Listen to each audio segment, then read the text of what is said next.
2024-এ আমরা একটা বিষয় খুব পরিতাপের সাথে, খুব বিস্ময়ের সাথে লক্ষ্য করছি যে 24 এবং 71-কে মুখোমুখি দাঁড় করানো হচ্ছে।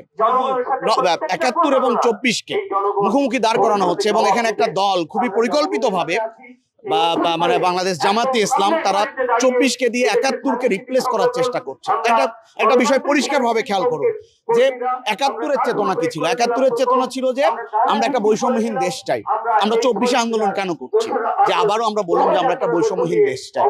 আমরা যদি 69-এর গণঅভ্যুত্থানের চেতনার কথা বলি, সেই 11 দফা যদি দেখি যে শ্রমিক কৃষক জনতার যে মুক্তির সনদ যে 11 দফা, সেই 11 দফারও কথা ছিল কি যে আমরা বৈষম্যের অবসান চাই, আমরা আমাদের যে অধিকার, আমাদের যে গণতান্ত্রিক অধিকার সেটা চাই।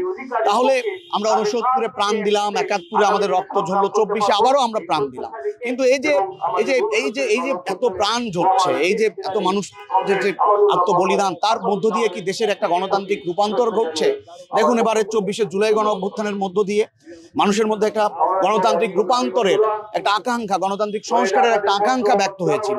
কিন্তু আমরা বিস্ময়ের সাথে লক্ষ্য করলাম যে সেই এখানে যারা শাসক ক্ষমতায় ছিলেন তারা সংস্কার কমিশন করলেন, কিন্তু সংস্কার কমিশন করার পর পদ্মা সেতু, মেট্রো রেল এবং এলিভেটেড এক্সপ্রেসওয়ে নির্মাণের গর্বিত অংশীদার বসুন্ধরা সিমেন্ট। আমরা দেখলাম যে এখানে যে সংস্কার কমিশনের মতামতগুলো নিয়ে যে আমরা দেখলাম যে দলগুলোর যে এখানে যে ঐক্যমতে না পৌঁছানো এবং সেই ঐক্যমতে না পৌঁছানোর পরে আবার গণভোটে যাওয়া এবং 48টা বিষয়কে 4টা প্যাকেজ করে আমরা দেখলাম যে একটা গণভোটের আয়োজন করা হচ্ছে। তাহলে আমি যদি 4টা বিষয়ের মধ্যে দুটোর সাথে একমত হই, দুটোর সাথে দ্বিমত হই, তাহলে আমি কিন্তু আমাকে হয় 4টার সাথে একমত হতে হবে, নয় 4টার সাথে দ্বিমত হতে হবে। তাহলে এই যে প্রক্রিয়াটা, এই প্রক্রিয়ার মধ্য দিয়ে কিন্তু জনগণের যে মতামত সেটা প্রতিফলিত হবে না।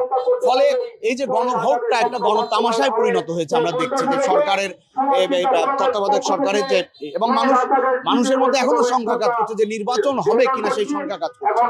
তাহলে আমরা শহীদ আসাদকে আজকে 24-এর এত বড় একটা জুলাই গণ অভ্যুত্থান করে আসাদকে আমরা ওই একই জায়গা থেকেই স্মরণ করি, মতিউরকে আমরা একই জায়গা থেকে স্মরণ করি। যে লড়াইটা আমাদের 24শে জুলাই গণ অভ্যুত্থানে এখানে আমরা মীর মুগ্ধ, আবু সাঈদরা করেছিলেন, সেই একই লড়াই। তো ফলে আমরা এই যে লড়াইয়ের প্রেরণাটাকে সেটা আমরা ধারণ করতে চাই এবং আমরা গত 54 বছরে যেটা দেখছি যে ক্ষমতার পালাবদল দেখেছি। এখানে ক্ষমতার পালাবদল হয়েছে, কিন্তু শোষণ, বৈষম্য বা আমরা যে আজকে ফেসিবাদের বিলোপ বলছি, সেই ফেসিবাদের কিন্তু বিলোপ হয়নি।